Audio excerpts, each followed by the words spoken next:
Yo, what's going on YouTube? It is your boy GZTV. I gotta cram some content in today. I gotta leave here in like 4.5 hours, so I gotta get a bunch of stuff done by then. I'm gonna get off here, go eat lunch, do a little bit of homework, probably come down. You guys are gonna get that D-Lo video posted. I'm probably gonna hit some cardio, and then the rest of the time I'm just gonna try to get this Blake Griffin stuff out. And if I have time, I'll watch the next episode of The Sopranos. Tomorrow we're gonna be doing that.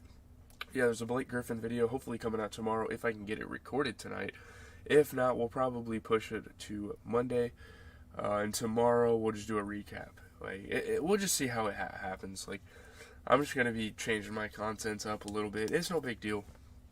Obviously, I don't want to post that too late, but we are here with the 17th episode of The Sopranos. This is the 4th episode of season 2. Really interesting episode, like a whole change of scenery.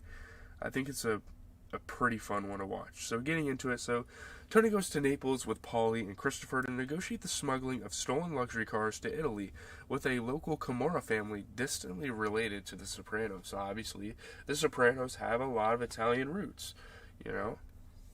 So Tony's contact there is Furio Guinta, a local mobster who speaks English. So the guys that speak English are the guys you're going to connect with, because the guys that speak Italian can't really understand you, and it makes business negotiations not so smooth.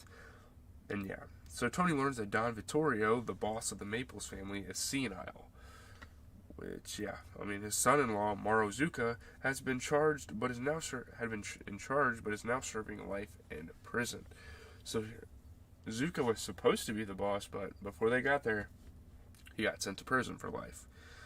So it is hard for Tony to accept that Annalisa, Vittorio's daughter and Mauro's wife, is the de facto head of the family, because they want to say it's Don Vittorio because no one likes women being in charge, in the mob especially, but she is really the one in charge because Vittorio doesn't really have the capabilities to take this over. This is a huge operation. It's a lot of responsibility. It's just quite the huge deal. So Tony negotiates with Annalisa, naming his price for the cars, asking that Furio be sent to work for him in the United States as a zip, and that others be sent in the future as he requires. They need help in this industry, and these people clearly specialize in it. This family, this part of the operation, clearly specializes. So yeah. So Annalisa scoffs at his proposition, how fucking dare you? And Tony sells the bag. You guys see in the thumbnail, he fucking sold a lot of times. And you guys should probably be able to assume the other time he sold the bag here. It's a beautiful woman. I mean, what can I say? Later, Annalisa comes on to Tony, but he tells her he wishes to keep their relationship professional. They gotta get shit done at the end of the day. He cares too much about his operations. He cares too much about the branches of the family to let, romance and sexual feelings and intimacy kind of get in the way of anything. I mean, that's good on Tony for being professional and being, a real gangster, but, yeah. He then lowers his price for the cars in exchange for Furio and any subsequent men, and she agrees. She kind of bows down to it. She's like, okay, we can do this. I can send some men over. You can have some extra help in your operation. Because, New York is a huge place, or Jersey and New York, and all these places kind of intertwined together are a huge deal. I don't know why. I thought they were in New York, but they are in Jersey. Jersey's a huge place where mobsters roam. It's a part of history. Obviously, they're using historical things, basing this off some things. So, meanwhile, Paulie tries to rediscover his roots, only to uncover a distaste for Italy, while Christopher is high on heroin almost all the time. He doesn't really get to go out and enjoy the city. He doesn't really get to go out and do anything because he's fucking sitting there on a bed with a woman, I will say.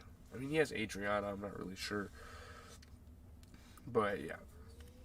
Paulie's just he doesn't seem like a real Italian because all their gestures, all their greetings, all their mannerisms, he just doesn't quite agree with. So Carmela is resentful that Tony is not taking her to Italy because they're both Italian. They both deserve to see this place. So she has lunch with Rosalie April and Angie Bonpensiero, where Angie shares how unhappy she is that Pussy has returned.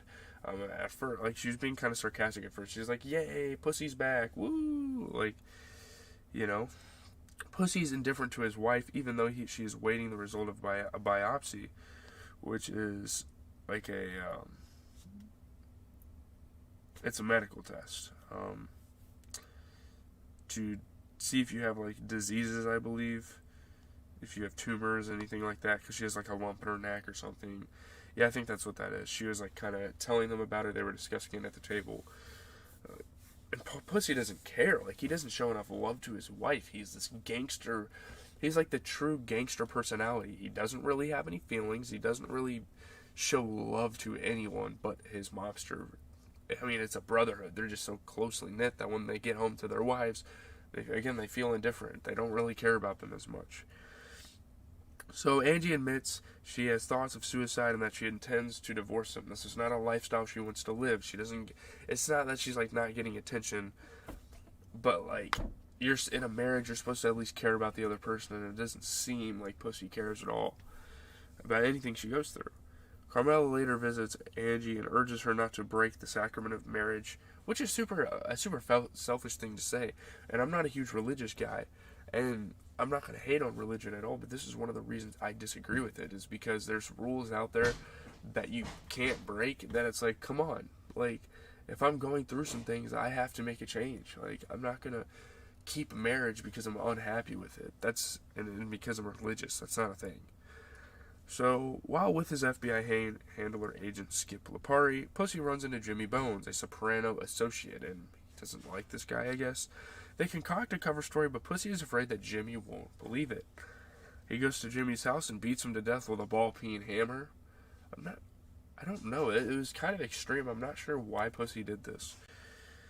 Pussy then goes home with a bouquet for Angie, but after a short pause, she beats him with it. Like, what the fuck are you doing? Don't fake your love for me now.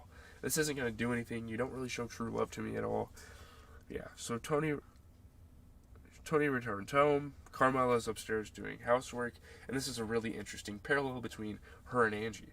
He calls her. After a short pause, she goes to greet him, and she realizes, yeah, these mobsters, that's what they do. They go home, they go, honey, I'm home, but do they actually care?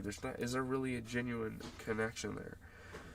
But yeah, you get Fiora Guinta, you get Angie Bonpensiero and Gabriella Dante kind of returning to the show. Jimmy Bones obviously died. That was a huge deal.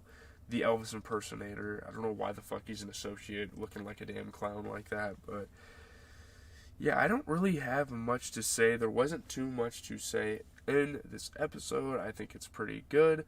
Leave a like, comment, subscribe. I'm just gonna end it off there. I gotta go eat some lunch, get some homework going, and then I'm gonna have to roll out the content for the day for you guys, like, right this fucking instant. I have to go to bed at like 10 o'clock tonight, like literally the second I get home from when we're going ice skating tonight, which is what we're doing. But yeah.